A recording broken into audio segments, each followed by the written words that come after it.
Mes salutations fraternelles à vous qui nous suivez en ces moments, vous qui êtes disposés à pouvoir recueillir quelque chose de la part de ces serviteurs de Dieu qui nous traduisent l'ainsi dit l'Éternel.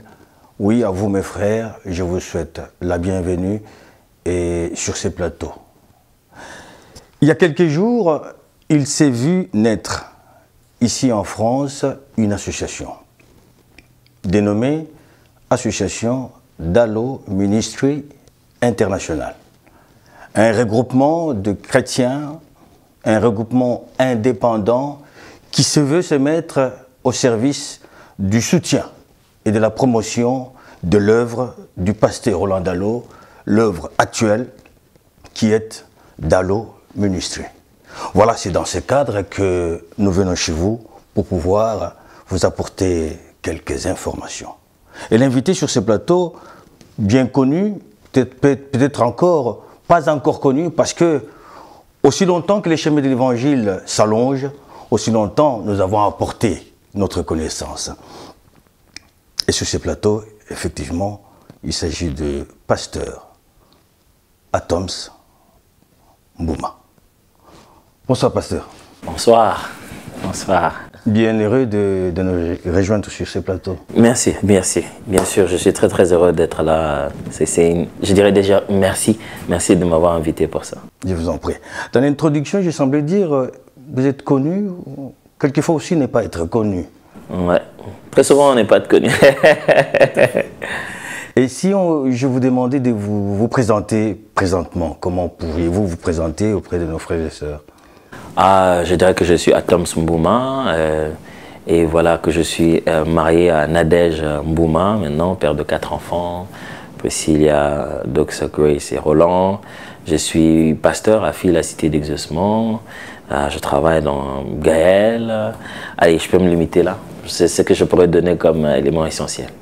Tout à fait. Le commun des mortels vous a connu présentement par le trichement de la structure d'adoration et louange Gaël. Comment va-t-elle cette structure? Gaël va très bien. Nous sommes en phase des grandes transformations.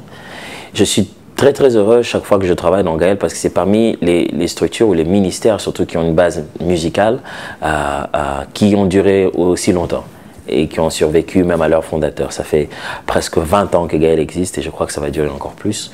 Comme vous pouvez le savoir, quelquefois il arrive qu'en Afrique, les œuvres chrétiennes disparaissent avec leur fondateur ou bien après un moment, surtout quand c'est musicalement basé sur la musique, très souvent ça disparaît avec le temps. Mais je suis très très fier d'appartenir à quelque chose qui est pas seulement un groupe de musique, mais un état d'esprit, une philosophie, je dois l'appeler comme ça, qui est une famille. Donc Gaël va très bien. C'est à cela que tient alors la pérennité de l'œuvre? Je pense qu'une œuvre, comme vous le savez bien, tient sa pérennité du style de leadership qu'elle a bénéficié. Alors, ce sont les choix qu'ont fait les leaders qui permettent de placer les bases qui vont faire durer à la construction de la suite.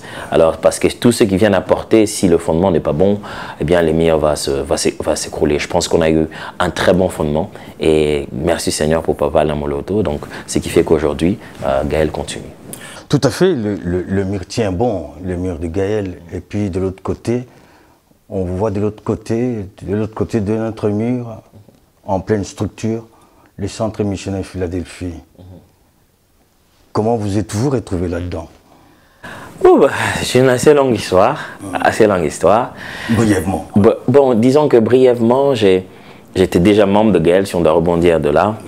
Et je me souviens avoir déjà rencontré le pasteur Roland 1 ou 2 fois en train de prêcher. Disons qu'on allait chanter celui qui devait prêcher, on allait chanter celui qui devait prêcher. Un de membres de Gaël, le frère Blaise à l'occurrence, avait son numéro de téléphone, il a déjà eu l'opportunité de le rencontrer. Et donc du coup, en ce jour, il a prêché à la fin, je lui ai dit, écoute, je veux vraiment avoir le numéro du téléphone de pasteur. Comment je peux faire pour le voir? Il m'a dit, non mais moi j'ai son numéro de téléphone. Donc il me l'a donné, je l'ai appelé et il a répondu. Et donc je lui ai demandé si je pouvais le voir. Après, donc je suis à l'époque, il était pasteur assistant à l'église La Borne. Donc je lui ai demandé de venir le voir. Il m'a dit, c'est sans problème. Dès que tu es dans le parage, fais-moi signe. Je vais prévenir le protocole pour qu'on puisse te recevoir. Et c'est ce qui s'est fait. Je suis arrivé. Il m'a dit, sans problème. Je suis arrivé, on m'a attendu. Je suis allé le voir. J'ai parlé avec lui. J'ai parlé de ce que j'avais dans mon cœur, les orientations que le Seigneur m'avait données. Et puis il m'a dit, qu'est-ce que tu fais le samedi? Moi, je lui dis, pas grand-chose. Il m'a dit, ok, j'aimerais, si c'est possible, qu'on se donne d'abord un autre rendez-vous. Il m'a donné un autre rendez-vous. On s'est rencontrés, je crois, un mardi ou un vendredi, je me souviens plus. Mais on s'est rencontrés encore, on a prié par rapport à ce qu'a été notre sujet de prière principale. Et il m'a demandé de passer un samedi chez lui à la maison, entre 7 heures, pour une séance de prière d'1 heure, où on aurait quelques autres frères. On appelait ça à l'époque l'école de samedi. Et donc c'est comme ça qu'a commencé un peu notre relation personnelle avec lui. Alors, le Seigneur ayant créé des circonstances qui ont fait qu'il devait commencer Centre missionnaire Philadelphie, notre relation s'étant rapprochée, il a partagé avec moi ce que le Seigneur avait mis dans son cœur sur ce qu'il allait faire, ce qui allait se passer. Il m'a dit, voilà ce que le Seigneur attend de moi maintenant. Voilà ce que... Alors, avant, il a commencé d'abord un genre d'ONG pour aider les personnes qui avaient des problèmes de Minerval, ainsi de suite. Il appelait ça Atikiomine. Et donc, après ça, il s'est dit, voilà ce que Dieu veut que je puisse faire maintenant. Et voilà ma vision. Depuis ce moment-là, il m'a parlé de Jédi et Toko, tout ça. Il avait déjà des choses très claires. Et si vous restez avec lui, vous saurez que c'est quelqu'un qui part toujours avec une logique en point. Donc il avait tout noté, il a dit je veux ça, je veux ça, je veux ça. Et j'ai écouté sa vision et on a prié. Et le temps voulu par Dieu, Centre missionnaire Philadelphie donc a commencé à la Gombe. C'est ça un tout petit peu l'histoire, comment les choses ont commencé. Et chaque fois lui-même leur dit quand on prie ensemble qu'on ne savait pas où on allait, on s'est juste rencontrés, mais on n'avait pas tout prévu, on n'avait pas prévu ce qui en est aujourd'hui. Mais le Seigneur lui savait qu'à cette rencontre-là, ce jour-là à son bureau, il y avait tout un grand plan comme aujourd'hui. Donc c'est comme ça que je me suis retrouvé au Centre missionnaire Philadelphie dès le premier jour, dès le premier culte qu'on a fait d'ailleurs sous une tente, pendant qu'on s'est préparé à attendre peut-être 400, 500 personnes. On a essayé de faire le mieux, le maximum. Allez, on était dans des milliers de personnes. C'était, ça demandait beaucoup de logistique encore après. Bon voilà, donc c'est un peu ça mon petit parcours, comment je me suis retrouvé là-dedans. Et quel a été votre statut dans cette assemblée Centre missionnaire Philadelphie? Alors, pendant les 8 ans de Centre missionnaire Philadelphie, donc là on est déjà entré dans la 9e année, j'ai graduellement joué le rôle de pasteur assistant. Donc, travailler auprès du pasteur pour l'assister dans ses charges pastorales, la gestion de l'église. Et on était deux. Donc 2 pasteurs assistants, et moi j'étais pasteur assistant en charge de ce qu'on appellerait le culte, la vie de l'église et le culte, tout ce qui concerne la vie spirituelle de l'église et le culte, donc c'est-à-dire l'adoration, l'intercession, tout ce qui concerne les départements qui sont en train de faire fonctionner les cultes, les faiseurs de culte comme on aimait l'appeler, et tous les départements qui sont en charge des activités spirituelles de l'église. Donc c'était ça un peu la partie de l'église que dont moi je m'occupais en tant que pasteur assistant. Et comment pouvez-vous définir aujourd'hui la collaboration que vous aviez avec le pasteur Roland Dallot quand il était encore gestionnaire principal du Centre missionnaire Philadelphie? Alors, je me souviendrai toujours. Hein, ça... Sachant bien qu'il était méthodique et tout. Ouais, ouais, bien sûr. Alors, au-delà de cela... Premièrement, je me souviendrai toujours qu'on a fait, je crois la première année, on a fait une petite évaluation. Donc on faisait l'évaluation des pasteurs assistants, donc ils nous appelaient l'un après l'autre pour nous évaluer et échanger avec nous comment ça s'est passé, qu'est-ce qui se passe, comment ça évolue, ainsi de suite. La première des choses qu'il nous a dit, je m'en souviendrai toujours, c'est passé à mon ami et frère pasteur Ken s'en souviendra aussi. Il nous a dit, je ne veux pas qu'on ait une relation professionnelle. Ça, c'est la première des choses qu'il nous a dit. Il dit, je ne veux pas que vous et moi ayons une relation professionnelle de pasteur assistant et pasteur titulaire. Qu'on soit en train de vivre comme des collaborateurs seulement. Que nous soyons de frères dans le Seigneur. Que nous soyons une famille. Que nous ne puissions pas mener une relation professionnelle. C'est plus que la profession, c'est une famille dans le sang de Christ. Et en fait, c'est cette relation-là que nous développons le plus que possible. Parce qu'après, en ayant connaître le pasteur Roland, ce n'était pas pour devenir son pasteur assistant. Ce n'était pas pour avoir une quelconque relation professionnelle avec lui. Il est pour moi un père dans la foi, un mentor. Alors il il occupe, lui et sa femme, une grande partie de notre vie, de notre vie de couple, de notre vie de famille. Ils sont un modèle. Nous continuons à calquer notre vie sur base de ce que le Seigneur a déjà fait. Et ça reste. Et ça, c'est le solide fondement qui fait que ce soit que Dieu va faire après, qui que ce soit qui va devenir, ça reste, quoi, ça ne changera pas. Ces différentes fonctions, ces différentes actions qu'il doit poser ne vont pas venir d'abord influencer la relation en soi. Mais du point de vue de différentes structures qui nous lient et qui nous permettent de fonctionner à la gloire du Seigneur, j'avoue qu'il a cessé d'être pasteur, gestionnaire, responsable du centre missionnaire Philadelphie, de l'église mère, ainsi pour dire, à la Gombe, mais il est resté notre Père. Où qu'il aille dans toutes les églises de Philadelphie, il est resté notre Père à nous tous et nous lui devons tout ce que nous devons au Père. Il n'a même pas besoin de le demander, ça, nous le devons. Nous lui devons tout ce que nous devons à un Père. Donc nos relations sont restées telles qu'il reste notre Père, il reste notre pasteur, avec toute l'autorité et le pouvoir de nous donner non seulement des conseils, mais des ordres. Donc un père te donne des ordres, même si tu es chez toi, même si tu es marié. Ces ordres-là sont inspirés de son expérience de la vie et de sa position vis-à-vis de toi, de la place que tu lui donnes justement dans la relation que vous avez. Donc voilà. Là, vous venez de développer le sens de la relation qui s'est établie, ou du moins qui continue jusqu'à aujourd'hui. Qui continue jusqu'à aujourd'hui, évidemment. C'est un développement à sens unique, où vous reconnaissez ce qu'il est. Mais alors, est-ce que vous êtes déjà arrivé de vous poser des questions de ce que lui pourrait penser de vous? Bien sûr. Qui l'aurait amené à vous faire confiance? Allez, c'est pas pour autant que j'ai eu une réponse, même si je me pose la question. Allez, surtout si je me la pose moi-même. Tout à fait. Ouais, dans votre imagination. Dans mon imagination. Qu'est-ce qui aurait suscité cette marque de confiance à votre endroit? Je pense que c'est d'abord parce qu'il est comme ça. Naïf? Non. Je pense qu'il est simplement un leader. Moi, je pense que c'est ça le meilleur terme. Un leader, c'est celui qui peut vous sortir en vous le meilleur de vous-même sans que vous l'ayez vu tout de suite. Mais leader, vous étiez combien autour de lui? Vous étiez une cinquantaine, une douzaine, bien qu'à deux? C'est ça la capacité d'un leader, c'est sa capacité à former une équipe, à créer un groupe de personnes autour de lui. Il y en avait combien, Jésus, il en avait combien? Vous pensez qu'il ne pouvait pas choisir quelqu'un de mieux que Judas quand même? il y aurait eu quelqu'un... 60 qui était déjà écarté. Ah, et 70, après il aurait pu se dire, bon, ce Judas-là, on peut le carter. Donc, en fait, la capacité d'un leader, c'est justement de choisir des personnes de différentes couleurs, je dois le dire ici en termes, c'est imager le langage, c'est-à-dire des personnes de plusieurs personnalités, de plusieurs types de capacités, mais c'est surtout quelqu'un qui ne regarde pas vos résultats, qui regarde votre potentiel, qui pense que ce que vous êtes potentiellement, vos résultats vont s'améliorer avec le temps. Et qui chaque fois quand il vous regarde comme s'il connaît déjà le résultat que vous allez avoir, même si vous ne l'avez pas encore à ce jour d'aujourd'hui. Je pense que c'est d'abord en lui, c'est pas d'abord dans ce que nous sommes. Parce qu'il y a des fois où je regarde les autres, je dis, ah peut-être qu'il l'a choisi pour ça, mais moi j'ai pas ça. Et alors moi, pourquoi il m'aurait choisi? Vous voyez? Je pense que c'est d'abord parce qu'il est comme ça, il est leader, mais aussi parce que simplement c'est un enfant de Dieu. Il a compris la logique selon laquelle il n'a pas non plus mérité son choix.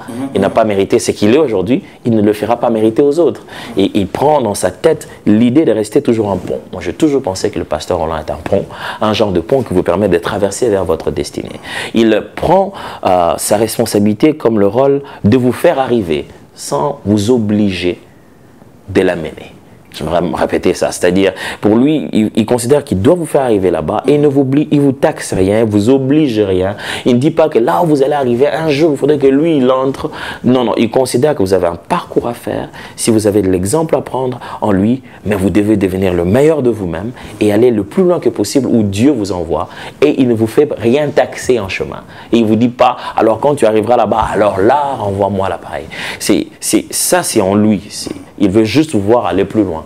Et moi, je pense que les meilleures raisons qui lui ont poussé à me choisir sont ses raisons personnelles. Et pour faire ces choix-là, un jour, comment peut-on appeler cela? Une rupture? Une séparation? On s'est battu avec... on s'est battu avec les termes, je me rappelle. Alors, des fois, on se disait séparation, non, ça sonnait pas bien. Jusqu'au jour où on est tombé sur le terme dédoublement. Ah, là, on s'est senti à l'aise. On s'est dit, ouais, dédoublement, c'est la même chose qui se double. Alors, donc, on a commencé à prendre les termes dédoublement. Parce que dire séparation, c'était comme si, allez, voilà, oui, et puis on serait plus une famille. Division, ça sonnait encore mal. Et jusqu'à ce qu'on a eu ce terme de dédoublement, donc c'est la même chose qui se dédouble. Et donc, pour en arriver au dédoublement, moi, vraiment, je vous assure que nous avons eu une réaction un peu bizarre quand il nous a raconté cette affaire. Au début, il nous a préparé. Au début, il en a parlé comme une éventualité.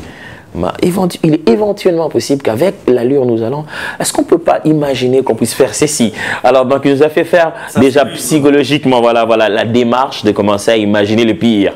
Alors, et je me souviendrai toujours, Ken et moi, on parlait justement, on se le disait, on dit, nous, en fait, cette année, tout ce qu'on voulait, c'est devenir encore des meilleurs assistants.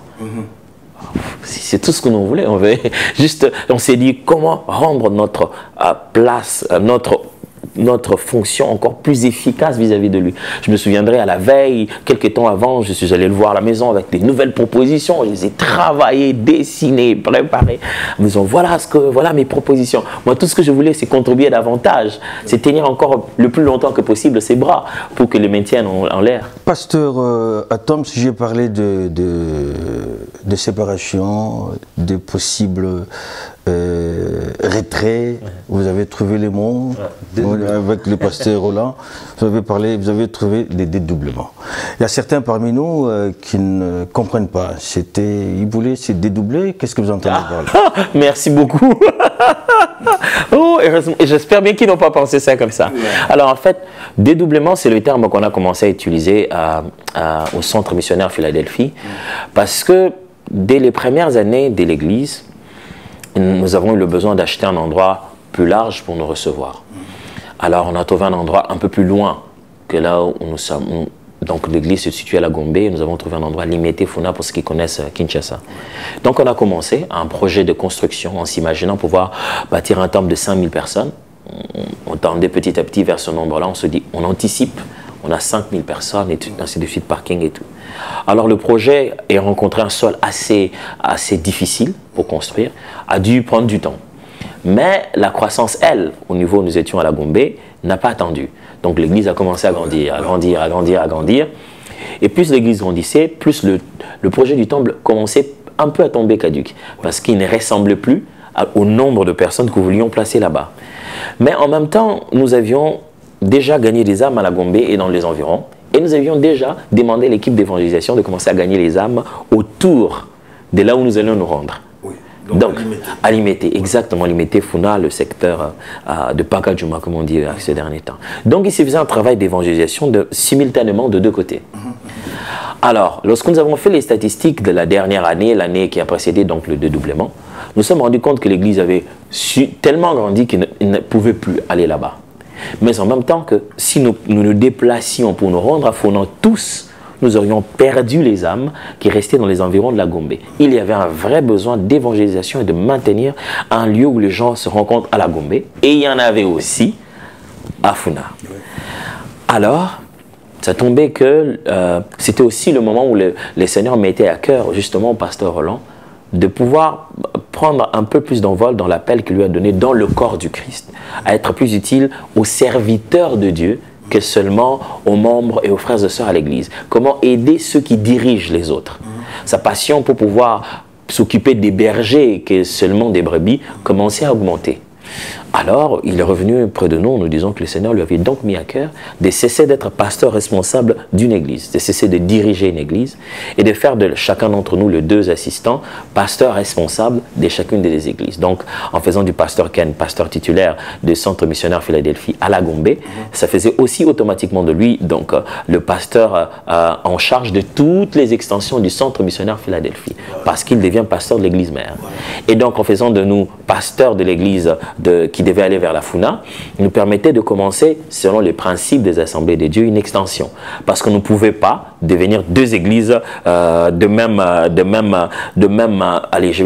gabarit ou de même catégorie, voilà, pour ainsi dire, simultanément parce que les statuts des assemblées de Dieu ne prévoyaient pas une chose pareille. Donc l'église allant la Funa devait passer par un processus, cellule, extension, jusqu'à devenir une assemblée autonome. Donc, et la philosophie générale, après avoir mis des comités en place pour travailler là-dessus, on a voté une philosophie selon laquelle les églises centres missionnaires Philadelphie, qui se trouvent à Kinshasa, pouvaient avoir un autre nom que Centre missionnaire Philadelphie. Donc, ils pouvaient avoir un autre nom. Mais les églises Centre missionnaire Philadelphie, ouvertes en dehors de Kinshasa, devaient avoir le nom Centre missionnaire Philadelphie. Et donc, cette même année-là, il s'est fait plusieurs autres extensions. À faveur de Dieu. On a eu beaucoup d'autres extensions venues des centres missionnaires Philadelphie qui ont été ailleurs.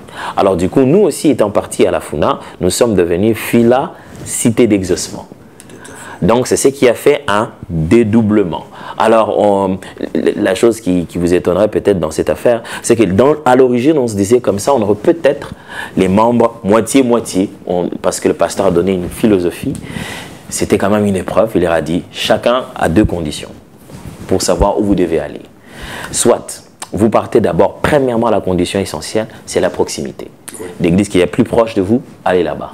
La deuxième condition, c'est la conviction du Saint-Esprit. Ce que le Saint-Esprit vous met par rapport au message ou à la particularité de l'un des pasteurs, là où vous sentez que vous allez grandir plus vite, alors allez-y.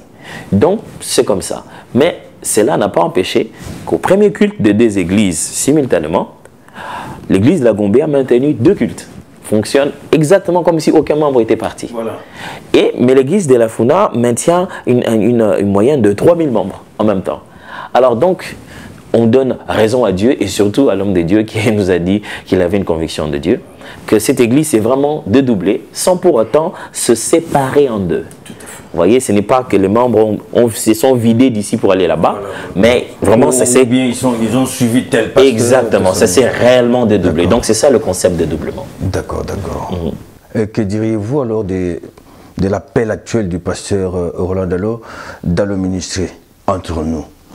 Est-ce que vous ne vous êtes pas dit qu'il se serait peut-être inspiré de ce qu'il a fait de vous, encadré, et puis il va expérimenter ça ailleurs? Moi, par contre, voilà comment je vois ça. Je vois déjà que même Centre missionnaire Philadelphie, c'est dans le ministry. Ah oui. Comment je vais vous expliquer? Je pense que, premièrement, la raison pour laquelle les gens sont venus au Centre missionnaire Philadelphie, ils ne savaient pas qui allait être là, ils ne connaissaient pas d'Atom, ils ne connaissaient pas de Ken. Ils connaissaient le ministère qu'il y a dans le pasteur Dallot. Mais le pasteur Roland Dallot n'est pas seulement pasteur des membres, il est aussi pasteur des personnes qui sont aspirants pasteurs. Ils voient en lui à la fois ce que moi j'ai vu en lui en tant que pasteur, mais aussi en tant que serviteur de Dieu, qui a besoin d'un coaching, qui a besoin d'un mentorat. Donc du coup, simultanément, tout le monde, et ceux qui voulaient le mentorat et coaching en tant que serviteur, et ceux qui voulaient la prédication, l'enseignement, dans leur couple, dans leur vie, on est tous venus d'abord. Alors, donc, étant donné que sa mission près des brebis avait changé de nature, il enseignait. Maintenant, il les enseignait, il avait besoin qu'ils viennent pour qu'il les enseigne en masse, mais pas prendre soin de s'occuper de leurs problèmes personnellement. Maintenant, il voulait s'occuper essentiellement de ceux qui voulaient le coaching et l'encadrement en tant que serviteur de Dieu, appelé à un ministère, ou en tant qu'homme d'affaires, en tant que couple, mais s'occuper des personnes qui dirigent les autres. Et donc, du coup, cette autre partie de lui-même en tant que Dallot Ministry a gardé le nom de Dallot Ministry. C'est cette autre partie qui était restée, Centre missionnaire Philadelphie, en se disant qu'il a donné une vision et que maintenant les gens ont compris et peuvent continuer cette vision librement. Donc pour moi, je trouve que ça a toujours été lui. Il ne s'est pas transformé. Mais maintenant, il s'est focalisé. Si je peux vous dire ce que j'attends dans les jours à venir, j'attends un meilleur résultat. Parce que j'ai l'impression que pendant longtemps, il s'est concentré sur le 2 en même temps. Mais maintenant, il va concentrer tous ses efforts sur un seulement. Donc vous aurez vécu le Dallot Ministry en interne du Centre missionnaire Philadelphie. Parce que vous ne pouvez pas vivre dans Dallot Ministry sans Dallot. Tout à fait. Voilà, donc exactement, si c'était Dallot, donc c'est Dallot Ministry. Donc disons, nous avons eu la grâce de vivre ça comme ça. Mais en même temps, nous ne lui avions pas non plus présenté tous les défis. Oui, pasteur Atom, de but en blanc, comme ça, oui, l'homme de Dieu a été inspiré par le Seigneur, et tout ça, il devrait convaincre tout son entourage et tout. Il vous convainc même vous-même, il convainc l'Assemblée de Dieu, et vous vous retrouvez comme ça à 4, c'est-à-dire votre couple, celui du pasteur Ken, chacun dans son corps, vous dites quoi? La manne est tombée du ciel? Vous savez... C'était facile à gérer? Non, c'est jusqu'à ce jour, ça l'est encore. Il fallait seulement copier le modèle du mentor. C'est beaucoup plus difficile malheureusement. Parce que s'il n'y avait pas un modèle avant, il n'y a pas de référence. Voilà. Maintenant là, il y a un standard. Chacun se dit, si tu poses un acte, on se dit, le pasteur Dallo ne le faisait pas comme ça. Voilà, ça c'est beaucoup plus difficile en fait. Mais béni soit le Seigneur parce qu'il a fait un grand travail lui-même. Il a préparé le peuple en leur disant, ils ne le feront pas comme nous. Je ne les mets pas là-bas pour qu'ils répètent ce que j'ai fait. Je les mets là-bas pour qu'ils amènent les choses plus loin. Mais ça n'empêche pas que ces gens et ces frères, ces sœurs sont venus en s'identifiant dans le ministère du pasteur Roland. Ils ne peuvent pas s'imaginer un petit moment. Mais, allez, ça arrive. Mais lorsque, au niveau du leadership, et des gens qui vous accompagnent, eux, commencent à raisonner ça comme ça, ils attendent de moins de vos décisions à se ressembler exactement à ceux du pasteur Roland. C'est là que ça devient un vrai problème. Mais il a fait un grand travail, un long travail, un merveilleux travail. Il nous a non seulement dit, toi tu vas là-bas, toi tu vas là-bas. Il a restructuré les choses de sorte que ce qui devait se baser que sur lui, les structures que lui avait fait naître, il les a fait disparaître pour que nous ayons la liberté de replacer nous-mêmes nos propres structures. Et c'est ce qui vous fait croire que dans le ministère, il ira de l'avant? Oui, entre autres, parce que aussi je continue à croire que chaque ministère comme celui-là doit être éprouvé. Si quelqu'un vient lui dire, un pasteur, là, voilà, je veux que tu puisses m'encadrer dans mon ministère, tout ça dans l'appel que j'ai reçu, un autre lui poserait la question, pourquoi tu vas chez le pasteur Roland? Qui est-ce que tu as déjà vu encadrer? Qu'est-ce qu'il a déjà fait de qui? Moi, je pense que l'épreuve, pour simplement 8 ans, 8 ans et 8 mois, comme lui-même l'a calculé très bien le dernier jour du dédoublement, l'épreuve qu'il a donnée, dans le nombre de leaders qu'il a fait, dans le nombre de pasteurs et de ce qu'il a fait d'eux, ces preuves sont suffisantes pour dire, allez, dans le ministère, il ira de l'avant. Dans le ministère, il ira de l'avant. Une pareille structure demande des moyens. Une pareille structure demande des moyens. C'est pour cette raison qu'on s'était dit, des moyens qui n'ont rien à voir presque. Est-ce que ce sont les mêmes moyens qu'une église locale? Je ne sais pas. C'est beaucoup plus de moyens qu'une église locale, sincèrement parlant. Parce que ils n'ont pas de salle déjà. Vous voyez, donc s'ils doivent faire des réunions, il n'y a pas d'église, il n'y a pas de salle polyvalente où il y a des gens qui sont là à tout moment.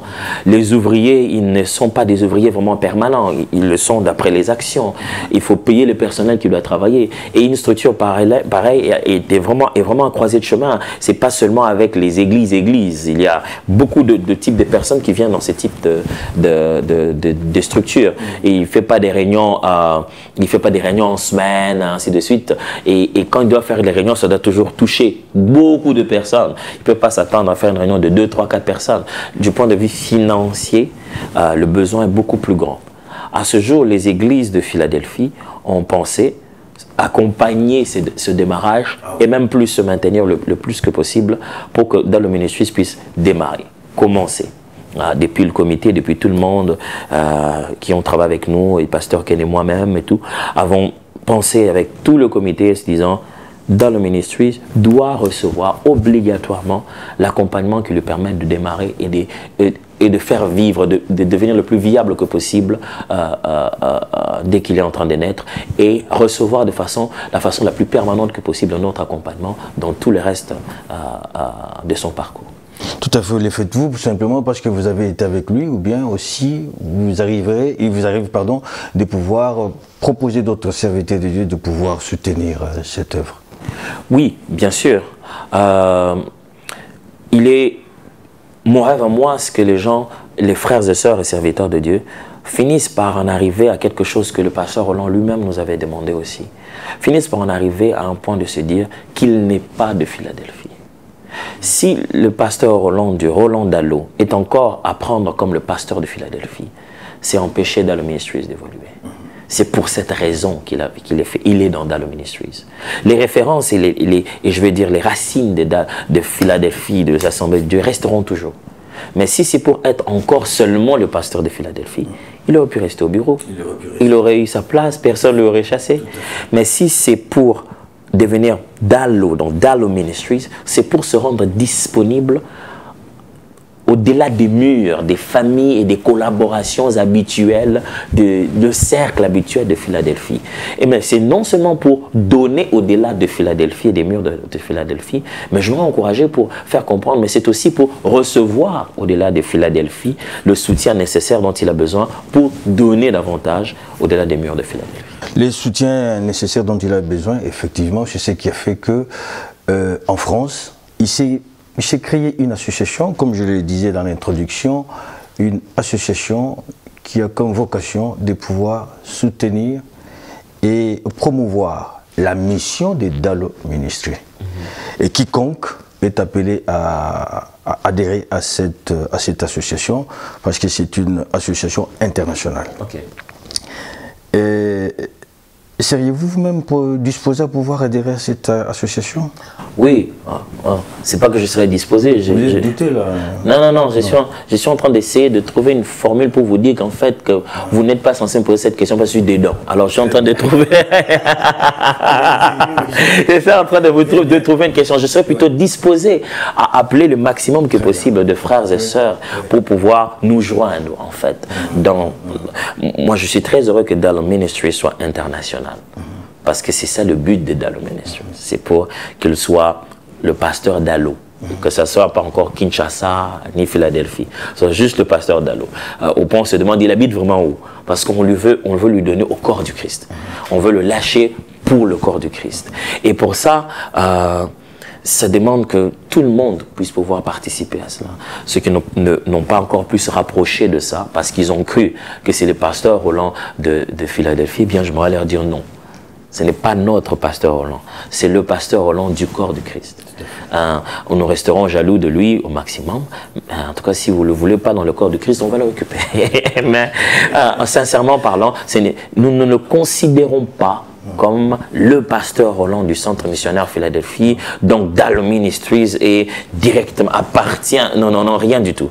Nous considérons que le pasteur Roland est au corps du Christ. Et quand je parle du corps du Christ, je parle internationalement. J'ai vu des milliers de personnes le suivre sur anciennemoi.com, des tas et des tonnes de personnes demander son ministère à gauche, à droite, en Afrique, en Australie, aux États-Unis, des tonnes et des tonnes de personnes demandaient son ministère. Mais je veux juste vous dire qu'il n'a plus de département technique pour faire les vidéos. Voilà. Il n'a plus de protocole, ni des pasteurs assistants pour s'occuper de comment il va voyager, ni de toutes ces vous savez, toute cette équipe-là il n'a même pas d'espace approprié pour pouvoir donner ces enseignements. Vous voyez, il n'a plus de véhicule brand avec le nom Centre Missionnaire Philadelphie. Voilà. Toutes ces choses-là, c'était des réalités d'un pasteur d'une église locale. C'est à ces choses qu'il a renoncé. Mais ces choses-là sont importantes pour autant dans le reste de la partie de son ministère. Philadelphie a pu pourvoir ce qu'il peut pourvoir. Mais Philadelphie ne peut pas contenir tout ce que le pasteur Roland Dallo est.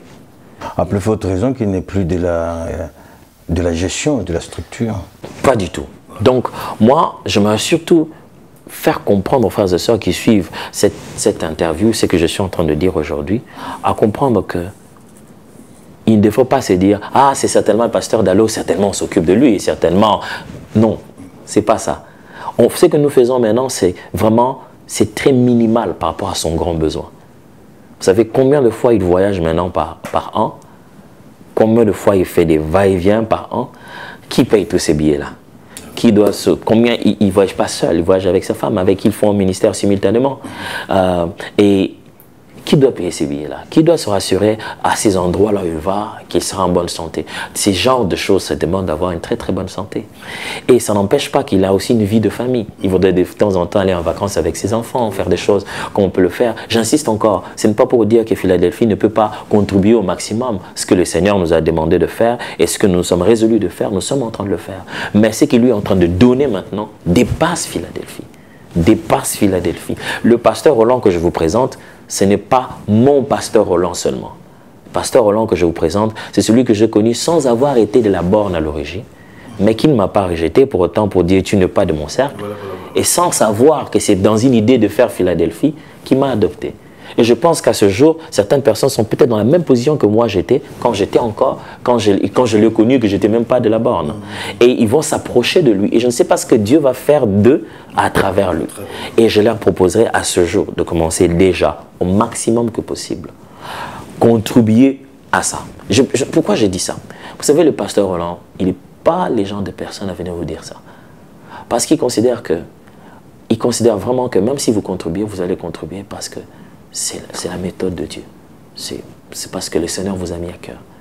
Donc sa discrétion tient à cela. Oui, c'est quelqu'un de très discret et c'est quelqu'un qui n'aborde pas trop du sujet comme ça. Mais il a quand même... Très discipliné. Discipliné. Et donc, il trouve des fois très indiscret que de parler trop de soi-même. Hein, c'est une méthode totalement logique pour quelqu'un qui veut se battre contre l'orgueil dans sa vie. Mais cela n'empêche pas que ceux qui ont été touchés par ça parlent de ça justement. Sinon, dans le ministère international, c'est pas lui qui le fait. Non, non. Les gens sont touchés par ça. Est-ce qu'il est allé les voir dans le coin leur disant est-ce que faites pour moi dans le ministère? Les gens sont touchés par ça. Faisons de même. On n'a plus besoin de refaire encore un dans le ministère international. Il existe. Alors, allons-nous, mettons-nous tous là-bas. Je connais des hommes de Dieu qui ont même à cause de leur ministère, même des maisons de publication. Même, il n'a plus besoin d'aller se faire publier les livres ailleurs ou les syllabus ailleurs. Maison de publication, duplication de CD, production de... Toutes ces structures-là, c'est pas lui qui va se réveiller un matin et se dire « Ah frère, vous voulez que je vous donne des CD partout dans le monde? Ah frère, vous voulez avoir des livres à chaque fois que vous venez ?» Ça, ce sont des choses que nous créons autour de ça. On pense que dans le Ministries nous a donné bien. Est-ce qu'on peut mettre tout ce qu'on peut mettre entre les mains de dans le Ministries pour que nous ayons rapidement les CD où nous voulons? Les livres en temps réel. Avoir des live vidéo avec le pasteur Roland. Qui ne voudrait pas avoir un live vidéo avec le pasteur Roland? Avoir le pasteur Roland en ligne pour qu'on fasse une prière, 1 heure de prière avec lui. Tout ça là, vous allez avoir ça comment? À Kinshasa, il faut des mégabytes pour pouvoir télécharger l'Internet. Alors, je pense que ce sont des choses auxquelles il n'est pas censé y penser. Nous devons penser à cela. Et je voudrais faire un appel à tous les frères et sœurs qui sont impactés par ce ministère de ne pas attendre. Voilà. Pasteur Atoms, je vous remercie. Merci à vous. Du plus profondément même. Merci. Et quelque part, vous avez pu même anticiper les choses. Ouais. Et vous êtes rentré carrément dans le vif du sujet. Ça brûlait déjà. Parce que j'avais bien compris cela. Et une fois terminé, je vous présenterai ma fiche, le formulaire pour pouvoir remplir et adhérer dans l'association, dans le ministère. Vous trouverez déjà ma signature en bas de votre formulaire. Gloire à Dieu. Bien cher, vous avez bien compris, la démarche était de recueillir auprès de cet homme de Dieu, Atom Sambouma, ses impressions sur l'homme, Roland Dallot. Et surtout, ses impressions sur cette nouvelle aventure chrétienne de cet homme, Roland Dallot. Lui qui a vécu avec lui qui s'est battu avec Roland Dallot, s'il y croit, pourquoi pas nous aussi? C'est un appel et le Seigneur se souviendra de vous. Merci, merci. Et rejoignez-nous dans l'association, dans le ministère international. Merci et que le Seigneur vous bénisse. Merci, pasteur. Merci à vous. Merci beaucoup. Merci.